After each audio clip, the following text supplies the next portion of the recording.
తెలంగాణ ఉద్యమంలో మనల్ని అందరినీ ముందుకు నడిపింది.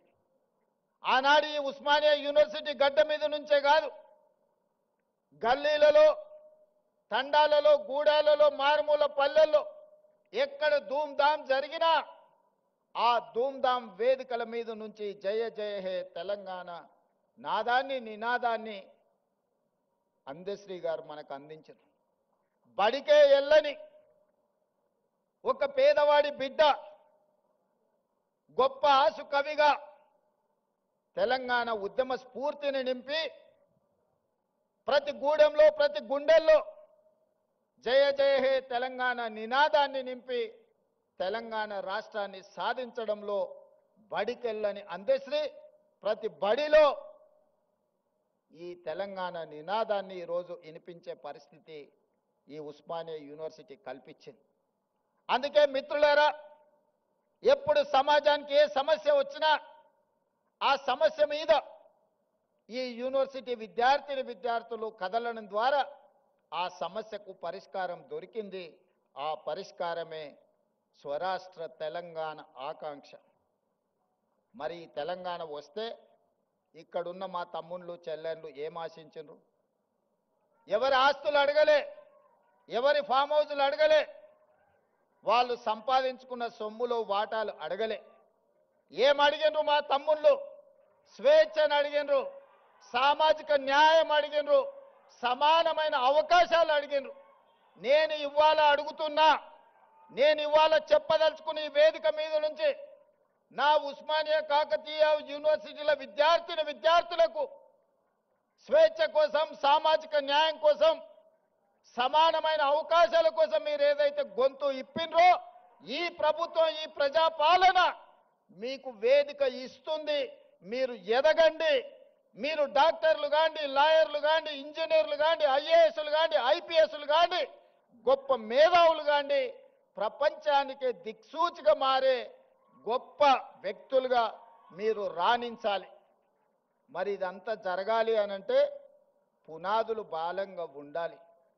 108 సంవత్సరాల చరిత్ర కలిగిన ఈ ఉస్మానియా యూనివర్సిటీని కాలగర్భంలో కలపడానికి కొంతమంది కుట్రలు చేసిరు.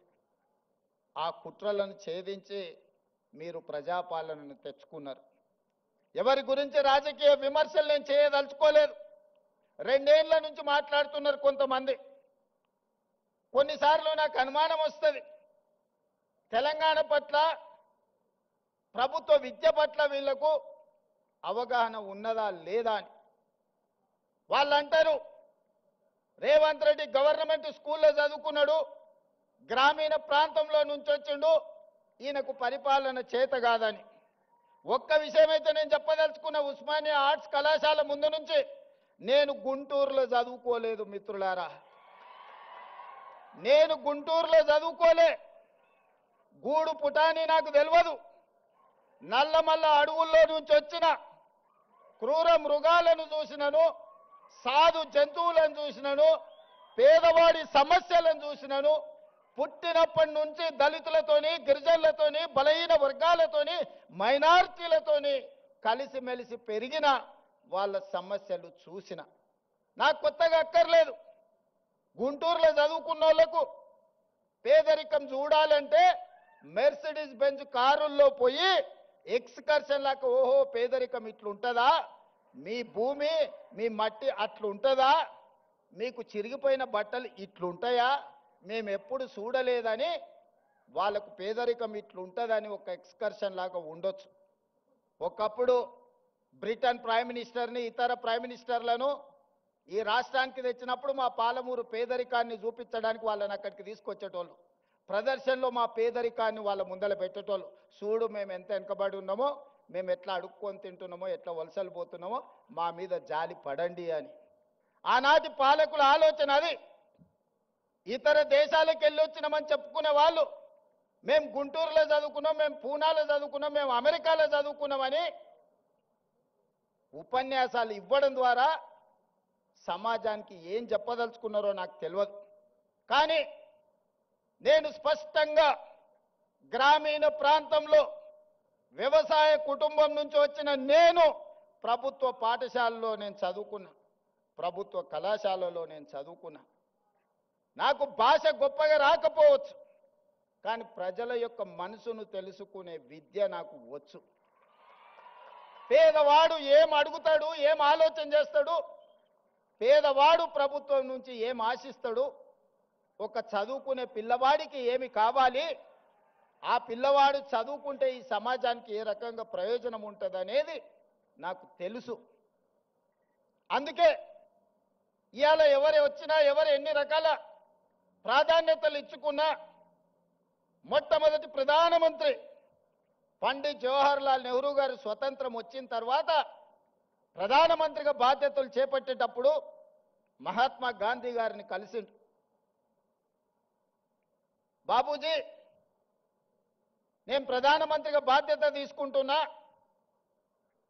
మీరు నాకు ఇచ్చే సలహా ఏమిటి అని మహాత్మా గాంధీ గారు ఒక మాట చెప్పారు.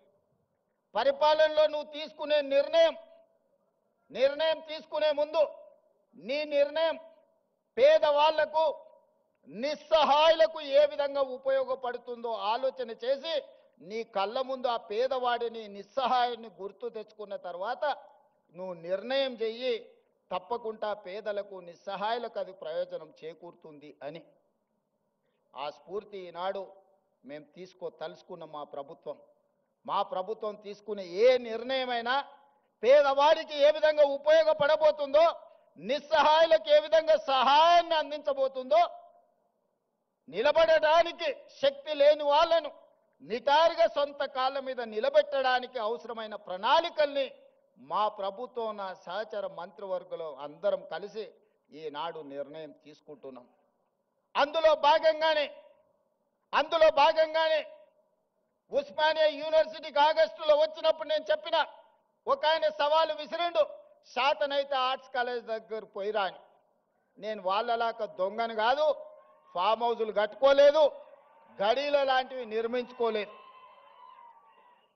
ఉన్నదేదో నాకున్నది, నా కష్టంతో, నా శక్తితోని, సమాజంలో గౌరవంతో ఇంత దూరం వచ్చిన. ప్రజలు ఆశీర్వదించారు, ప్రజల అభిమానంతో గుండెల్లో పెట్టి చూసుకున్నారు. 2006న ఒక జిల్లా పరిషత్ మెంబర్గా రాజకీయాలలో చిన్న పదవిలో నా ప్రయాణం మొదలైంది.